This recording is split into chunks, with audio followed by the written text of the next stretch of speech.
It all starts with a digital ID. It all starts here. We are moving into a time where the state becomes more authoritarian because the state is scared.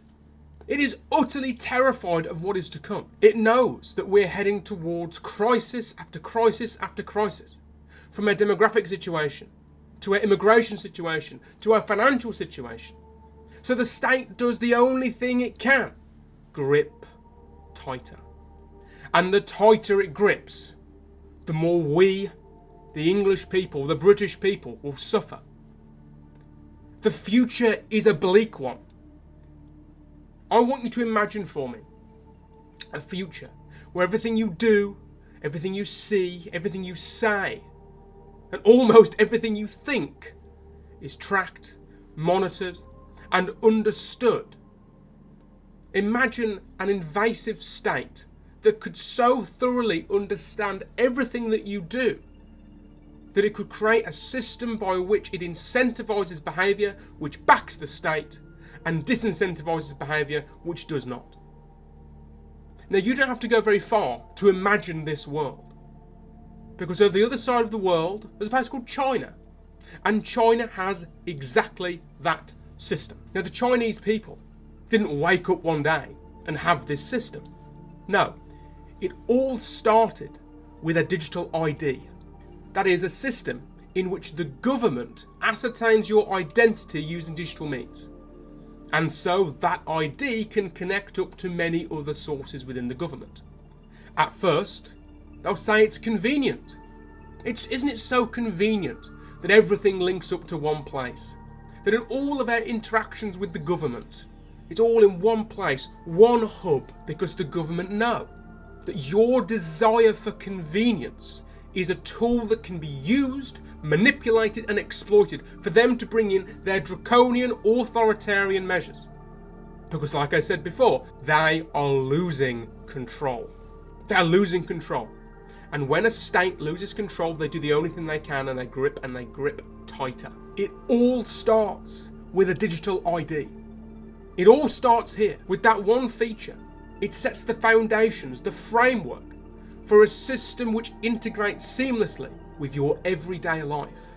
From your banking, to your social media, to your work, to getting petrol, to leaving where you live, it all links up to this one system, and that's where it starts. Now, the UK's version of a digital ID system is the brainchild of one man, and that man is Tony Blair, or as we know him on the right, the Dark Lord.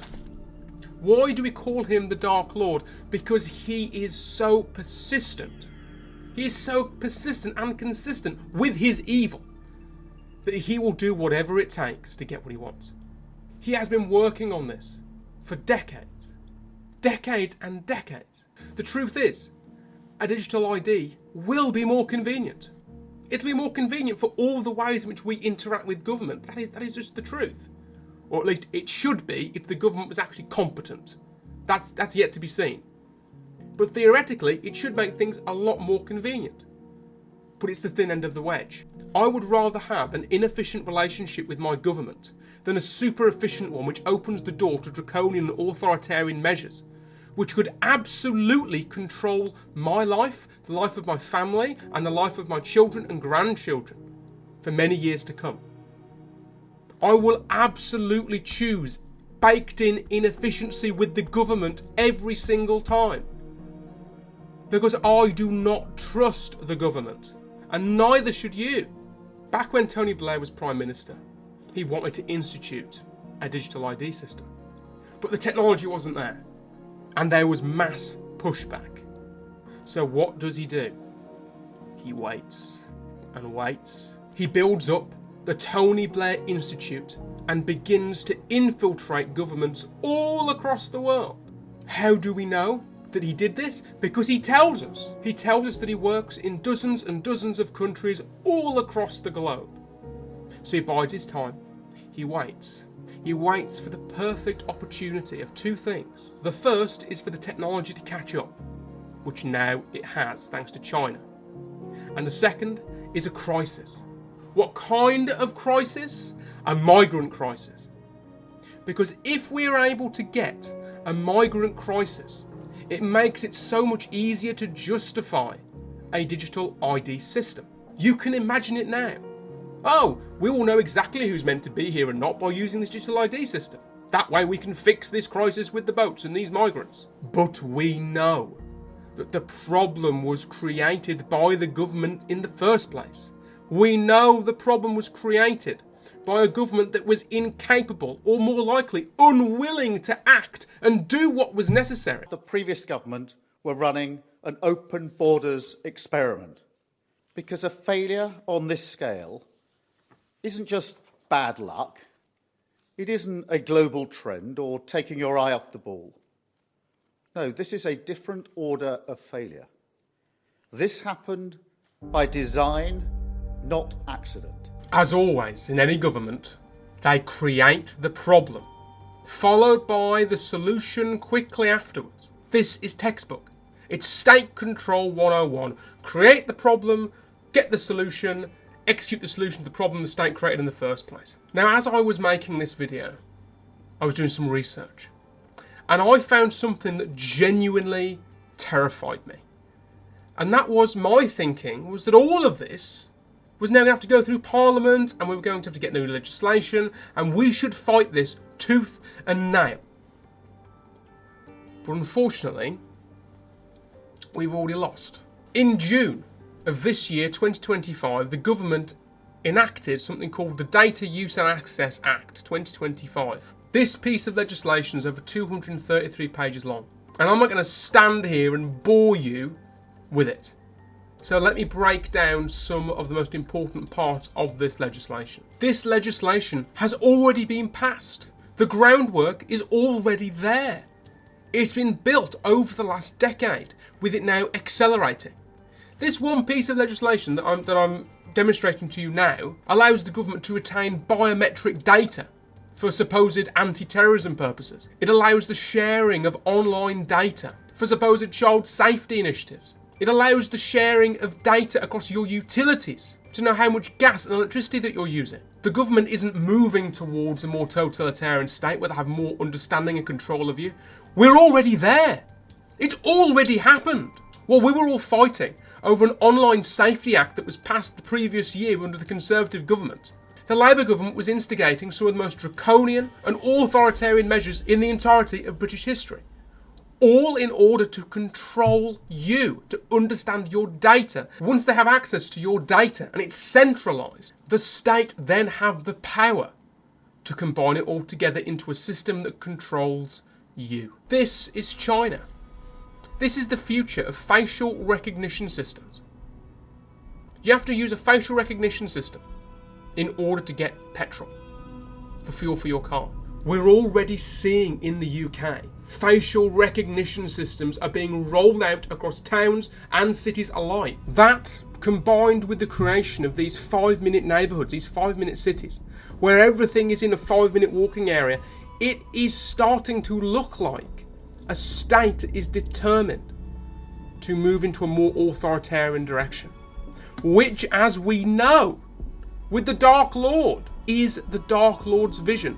Chapter 7 in this book talks about the CCP. He talks about the importance of moving ahead, moving on, being more effective, getting away from anything which disrupts delivery. He has it very, very clear on his page. Strategy, policy, delivery. Always unlocking the power of tech. This is our future. Our future is a Chinese-style surveillance state. This is where we're moving to. And this is the thin end of the wedge. So when someone asks me, why are you against digital ID? Because it is the thin end of the wedge. It starts here. It starts at a problem that was created by the government in the first place. Some will say, oh yeah, they didn't make the boats come here, but they created an environment which encouraged and incentivizes people to come here.